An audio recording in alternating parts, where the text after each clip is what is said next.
Hello guys, आपका स्वागत है हमारे यूट्यूब चैनल पर। आज के हमारे वीडियो का जो टॉपिक है वो है फंक्शंस, जिसको हिंदी में हम फलन में बोलते हैं ना। इस वीडियो लेक्चर का जो पीडीएफ है वो आपको डिस्क्रिप्शन में मिल जाएगा। आप उसे डाउनलोड करना चाहो तो डाउनलोड कर सकते हो। तो चलिए स्टार्ट करते हैं ना। तो सबसे पहले शुरुआत हम डेफिनेशन से करते हैं। यहाँ पर जो फंक्शन की डेफिनेशन होती है वो इस तरह से होती है, let X and Y be any two non empty sets. मतलब यहाँ पर जो सेट एक्स है और जो सेट वाई है वो कैसे होंगे, नॉन एम्प्टी होंगे। ठीक है। उसके बाद जो फंक्शन है वो क्या करता है, then a function F from X to Y is a rule that associate every member of X with an exactly one element of Y. तो इसका मतलब है कि जो फंक्शन होता है वो क्या करता है, वो सेट एक्स के किसी एक एलिमेंट को सेट वाई के एग्जैक्टली वन एलिमेंट पे मैप करने का काम करता है। ठीक है। जैसे आप यहाँ पे देख सकते हो, हमने यहाँ पर कुछ मैपिंग आपको दिखाई हुई है। मैं अभी आपको समझाऊंगा। ठीक है। तो मान लो यहाँ पर एक सेट एक्स है जिसमें कुछ एलिमेंट है ए बी सी डी, और सेट वाई है जिसमें एलिमेंट है 1 2 3 4। ठीक है। हम यहाँ पर कुछ मैपिंग डिफाइन कर रहे हैं। यहाँ पर ए 1 पे मैप हो रहा है, बी 3 पे मैप हो रहा है, सी 2 पे मैप हो रहा है और डी 4 पे मैप हो रहा है। तो आप यहाँ पर देख सकते हो कि सेट एक्स का हर एक एलिमेंट सेट वाई के एग्जैक्टली वन एलिमेंट पे मैप हो रहा है। ठीक है, जो कि हमारे फंक्शन की डेफिनेशन को फुलफिल करता है। इसलिए यहाँ पर जो मैपिंग हो रही है उसकी हेल्प से हम यहाँ पर एक फंक्शन डिफाइन कर पाएंगे। ठीक है। तो हम बोल सकते हैं कि F S to Y is a function. ठीक है, ये फंक्शन को शो करने का एक तरीका है।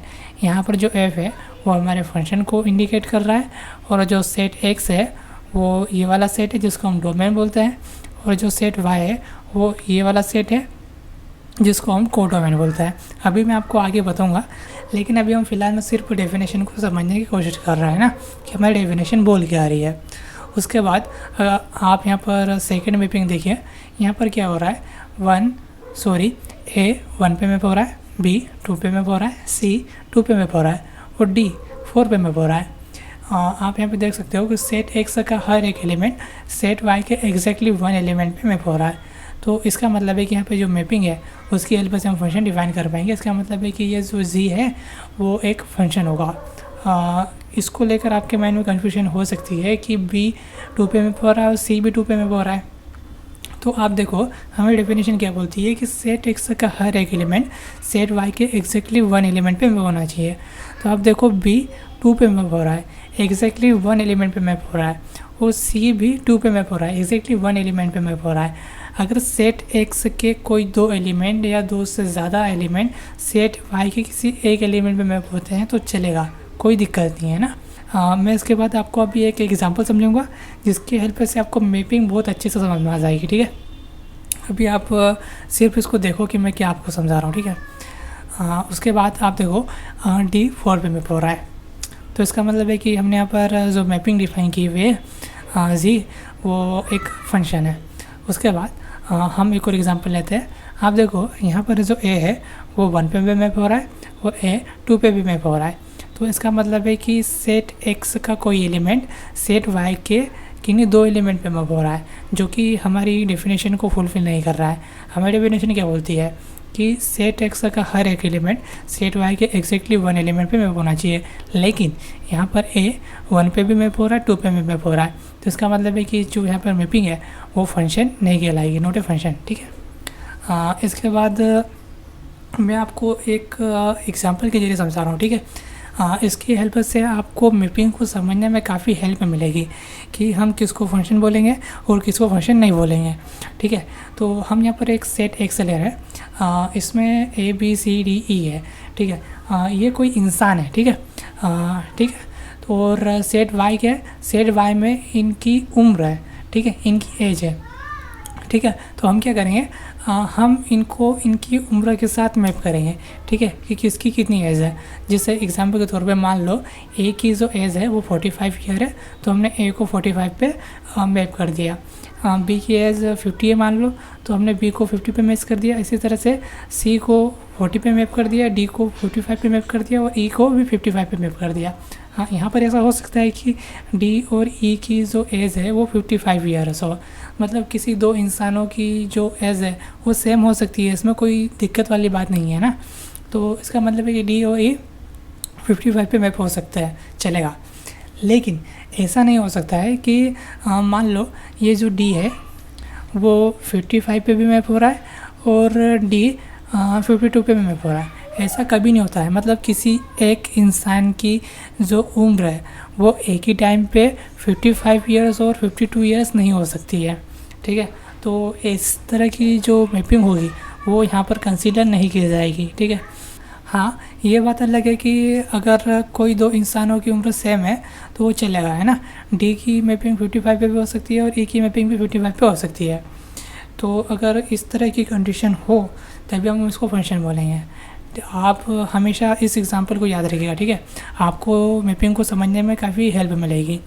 इसके बाद हम कुछ एग्जांपल देखते हैं। मान लो हमारे पास सेट एक्स है जिसमें कुछ एलिमेंट है 1 2 3 4 5 और एक सेट वाई है जिसमें कुछ एलिमेंट है 1 2 3 4 5 6 7 8 9 10। ओके, तो हम यहाँ पर एक मैपिंग डिफाइन करेंगे।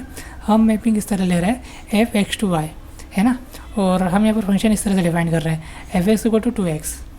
ओके, तो ये हमारा फंक्शन है।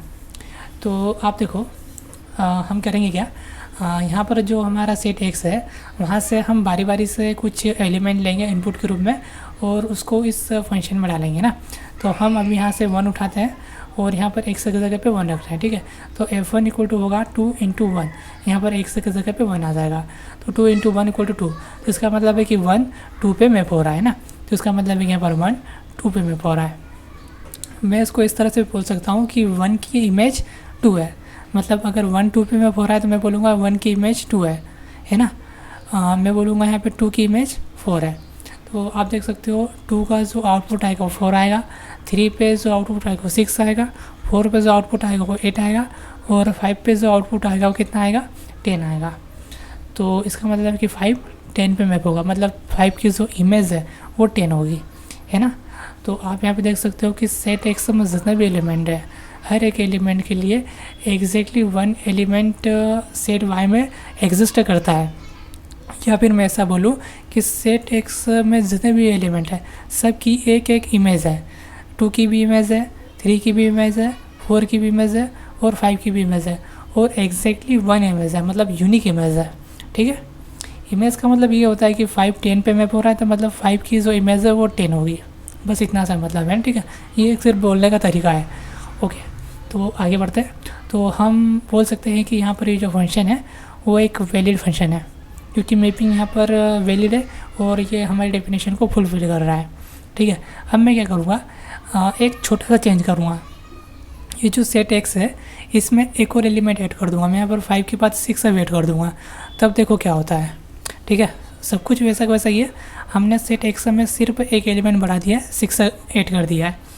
उसके बाद देखो जब मैं यहाँ पर 6 को इनपुट के रूप में लेता हूँ और यहाँ पर फंक्शन में रखता हूँ तो मुझे 6 पे जो आउटपुट मिलता है वो 12 है, जो कि हमारे कोड डोमेन में नहीं है। ओके, तो जो कि हमारे कोड डोमेन में नहीं है तो इसका मतलब है कि 6 की कोई भी इमेज एग्जिस्ट नहीं करती है, ठीक है। क्या हो रहा है यहाँ पे, 6 की कोई भी इमेज एग्जिस्ट नहीं कर रही है। तो इसका मतलब है कि जो हमने यहाँ पे डिफाइन किया हुआ है ये फंक्शन वो एक वैलिड फंक्शन नहीं है क्योंकि ये हमारी डेफिनेशन को फुलफिल नहीं कर रहा है। तो F is not a function. हम यहाँ पर लिख सकते हैं here we can see that for all X belongs to X there not exist unique Y belongs to Y, ठीक है। तो मुझे लगता है आपको ये वाला एग्जाम्पल समझ में आ गया होगा। ओके, एक और एग्जाम्पल देखते हैं। मान लो हमारे पास मैपिंग है एफ आर टू आर, ठीक है। यहाँ पर ये जो आर है वो हमारा डोमेन है, ठीक है, हम इसको डोमेन बोलते हैं। और यहाँ पे जो आर है इसको हम कोडोमेन बोलते हैं। ओके, और हम यहाँ पर फंक्शन को इस तरह से डिफाइन कर रहे हैं ना। तो होना क्या चाहिए, आर में जितने भी एलिमेंट है मतलब डोमेन में जितने भी एलिमेंट है सब के लिए आउटपुट एग्जिस्ट करना चाहिए और जो आउटपुट आएगा वो हमारे कोडोमेन में बिलोंग करना चाहिए, ठीक है। तो कोई सा भी एक रियल नंबर उठा लो, आपकी मर्ज़ी में वो रियल नंबर उठा लो और यहाँ पर एक की जगह भी रखो तो आप देखो जो भी आउटपुट आएगा वो हमेशा एक रियल नंबर होगा। लेकिन अगर आप x इक्वल टू 0 रखते हो क्या करते हो, x इक्वल टू 0 रखते हो तो आपको जो आउटपुट मिलेगा वो होगा 1/0, जो कि अनडिफाइंड है ना, ये एक रियल नंबर नहीं है। तो इसका मतलब है कि ये कोडोमेन में बिलोंग नहीं कर रहा है। तो इसका मतलब है कि ये जो यहाँ पर हमने फंक्शन लिया है वो फंक्शन नहीं है, मतलब वैलिड फंक्शन नहीं है, क्योंकि ये हमारी डेफिनेशन को फुलफिल नहीं कर रहा है। आप यहाँ पे देखो, ये जो ग्राफ है ये f(x) इक्वल टू 1/x का एक ग्राफ है। यहाँ पर जो पॉइंट होगा वो 0 होगा। अगर हम पॉजिटिव एक्स एक्सिस से 0 की ओर बढ़ते हैं तो आप देखो जो ग्राफ है वो ऊपर की ओर बढ़ रहा है और ये प्लस इन्फाइनाइट की ओर जा रहा है। और अगर हम नेगेटिव एक्स एक्सिस से 0 की ओर बढ़ते हैं तो जो हमारा ग्राफ है वो नीचे जा रहा है, मतलब माइनस इन्फाइनाइट की ओर बढ़ रहा है। ठीक है, तो आप देखो एक ही पॉइंट पे जो आउटपुट है या तो प्लस इन्फाइनाइट है या माइनस इन्फाइनाइट है। ठीक है, तो यहाँ पर कुछ फिक्स नहीं हो रहा है कि आउटपुट आएगा तो आएगा क्या। ठीक है, तो इसका मतलब है कि एक्स इक्वल टू 0 पे यहाँ पर जो आउटपुट है वो एग्जिस्ट नहीं करता है। तो इसका मतलब है कि 0 की कोई भी इमेज नहीं है। ठीक है, हम क्या लिखेंगे, there does not exist image of 0। ठीक है, तो हम यहाँ पे लिखेंगे there does not exist image of 0। ठीक है, यहाँ पर 0 की कोई इमेज एग्जिस्ट नहीं करती है, इसलिए so F is not a function. ठीक है, आप ऐसा भी लिख सकते हो, कोई इशू नहीं है। मतलब आप इस लाइन की जगह पे ये वाली लाइन लिख सकते हो, चलेगा। ओके, इसके बाद हम क्या करेंगे, हम वही वाला एग्जांपल लेंगे लेकिन उसमें एक हल्का सा चेंज करेंगे।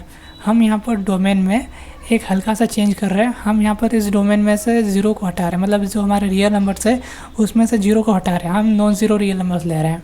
ठीक है, मैंने यहाँ पर लिखा हुआ है R star is a set of non zero real numbers. ठीक है, ये नॉन ज़ीरो रियल नंबर्स का एक सेट है। उसके बाद हम फंक्शन को उसी तरह से डिफाइन कर रहे हैं, है ना। तो आप देखो, उसके बाद आप अगर नॉन ज़ीरो रियल नंबर्स में से कोई सा भी एक नंबर उठा लो और उसको इनपुट के रूप में डालो तो आपको जो आउटपुट मिलेगा वो हमेशा एक रियल नंबर होगा। तो इसका मतलब है कि हर एक इनपुट के लिए आपको एक इमेज मिल रही है, मतलब सेट एक्स का हर एक एलिमेंट सेट वाई के किसी एग्जैक्टली वन एलिमेंट पे मैप हो रहा है। तो हम बोलेंगे F is a function. Okay, तो आई होप आपको यहाँ तक समझ में आया होगा। आप देखो, मैंने आपको 4 एग्जांपल बताया, मैं आपको दिखाता हूँ क्या गया हमने। यहाँ पर इन 2 सेट में हमारा जो फंक्शन था वो डेफिनेशन को फुलफिल कर रहा था। ठीक है, तो ये हमारा वैलिड फंक्शन है, लेकिन हमने सेट में एक हल्का सा चेंज किया, सिर्फ एक एलिमेंट बढ़ा दिया। तो आप देखो इस कंडीशन में हमारा जो फंक्शन है वो वैलिड नहीं रहा, हमारी फंक्शन की डेफिनेशन जो है वो ये फंक्शन फुलफिल नहीं कर रहा था, इसलिए हम इसको फंक्शन नहीं बोल सकते। ठीक है, और एक छोटा सा चेंज करने पर ऐसा हुआ। और उसके बाद देखो यहाँ पर भी डोमेन में कुछ दिक्कत आ रही थी, डोमेन में 0 बिलोंग कर रहा था, जिसके कारण हमारा जो आउटपुट है वो एग्जिस्ट नहीं कर रहा था। ठीक है, तो यहाँ पर भी फंक्शन वैलिड नहीं था। हमने फिर से डोमेन में एक हल्का सा चेंज किया, तो उसके बाद आप देखो हुआ क्या, जो हमारा फंक्शन है वो वैलिड हो गया, है ना। तो इसका मतलब है कि अगर आप कोई फंक्शन डिफ़ाइन करते हो, है ना, आपकी मर्ज़ी से अगर कोई फंक्शन डिफ़ाइन करते हो तो वहाँ पर डोमेन और कोडोमेन आप किस तरह से सेट कर रहे हो इसके ऊपर भी आपका फंक्शन वैलिड है या नहीं है ये बात निर्भर करेगी। ठीक है, अगर आप डोमेन सही से लेते हो और कोडोमेन सही तरीके से लेते हो तो हो सकता है कि आपका फंक्शन वैलिड रहे। ठीक है, उसके बाद आगे बढ़ते हैं। उसके बाद देखो, यहाँ पर 1 2 पे मैप हो रहा है, 2 4 पे मैप हो रहा है। जैसा कि मैंने आपको बताया कि 1 2 पे मैप हो रहा है, इसका मतलब है कि 1 की जो इमेज है वो 2 होगी। तो मैं इस तरह से लिख सकता हूँ इमेज ऑफ 1 इज़ 2। ठीक है, उसके बाद मैं इसी तरह से लिख सकता हूँ इसका उल्टा, 2 की प्री इमेज 1 होगी।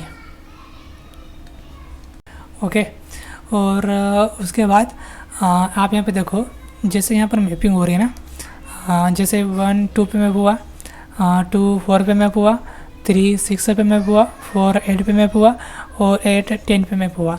अगर मैं इनका एक अलग से सेट बना दूँ, मैं क्या करूँ, तो 2 4 6 8 और 10 इनका एक अलग से सेट बना दूँ तो मैं इसको क्या बोलूँगा, इसको मैं बोलूँगा रेंज। ठीक है, हम इसको रेंज बोलते हैं, रेंज ऑफ एफ, मतलब हमारे फंक्शन की रेंज। और जैसा कि मैंने आपको बता दिया है कि ये जो सेट है एक्स वो हमारा डोमेन कहलाएगा, ओके। और जो सेट वाई है ये हमारा क्या कहलाएगा, कोडोमेन कहलाएगा, ओके। और हम इसको इस तरह से डिफाइन करते हैं यहाँ पर mapping F X to Y, ठीक है। यहाँ पर एक हमारा डोमेन है और वाई कोडोमेन है। और उसके बाद आप देखो जो हमारी रेंज है हम उसको इस तरह से डिफाइन करेंगे, F X equal to F X such that X belongs to capital X. मतलब इस डोमेन में जितना भी एलिमेंट है उसको आप फंक्शन में रखो और जो भी आउटपुट आ रहे हैं उनका एक सेट बना, तो हम उसको क्या बोलेंगे, रेंज बोलेंगे। मैं भी आपको आगे डेफिनेशन बताऊंगा, ये तो मैं ऐसे ही समझा रहा हूँ आपको, ठीक है। और उसके बाद आप देखो जो हमारी रेंज है एफ एक्स वो हमेशा सबसेट होगा हमारा सेट वाई का, मतलब कोडोमेन का सबसेट होगा। उसके बाद ये डेफिनेशंस है, फंक्शन की डेफिनेशन के ऊपर तो हमने बात कर ही ली है, ठीक है। डोमेन कोडोमेन क्या होता है ये भी बात कर ली है, और रेंज क्या होती है ये भी मैंने आपको समझा दिया है, ठीक है। हम रेंज को इस तरह से डिफाइन कर सकते हैं, okay, F X such that X belongs to capital X. ये सेट थ्योरी से हमने लिखा हुआ है, ठीक है। अगर आपको ये समझ में नहीं आ रहा, मतलब अगर आपको सेट क्या होते हैं ये नहीं पता है, तो मैंने इसके ऊपर भी एक वीडियो बनाया हुआ है, जिसकी लिंक नीचे डिस्क्रिप्शन में दे दूँगा, आप चाहे तो उसको देख सकते हो। और उसके बाद जैसा कि मैंने आपको बताया कि जो हमारी रेंज होती है वो हमारे कोडोमेन का सबसेट होती है, ठीक है। तो ये एफ एक्स का क्या है, सबसेट है आएगा। तो इस वीडियो में मैंने आपको फंक्शन की डेफिनेशन बताई, डोमेन क्या होता है, कोडोमेन क्या होता है ये बताया, रेंज बताई, ठीक है। और आपको मैंने ये बताया कि कोई फंक्शन कब वैलिड होता है कब इनवैलिड होता है, ठीक है। हमने कुछ एग्जांपल्स देखे। तो आई होप आपको इस वीडियो से कुछ ना कुछ सीखने को मिला होगा। अगर आपके माइंड में किसी तरह का कोई डाउट है या फिर कुछ समझ में ना आया हो तो आप कमेंट सेक्शन में पूछ सकते हो। अभी हम नेक्स्ट वीडियो में वन फंक्शन, ऑनटू फंक्शन और बाइजेक्टिव फंक्शन के ऊपर बात करेंगे ना। तो हम मिलते हैं नेक्स्ट वीडियो में। Thanks for watching.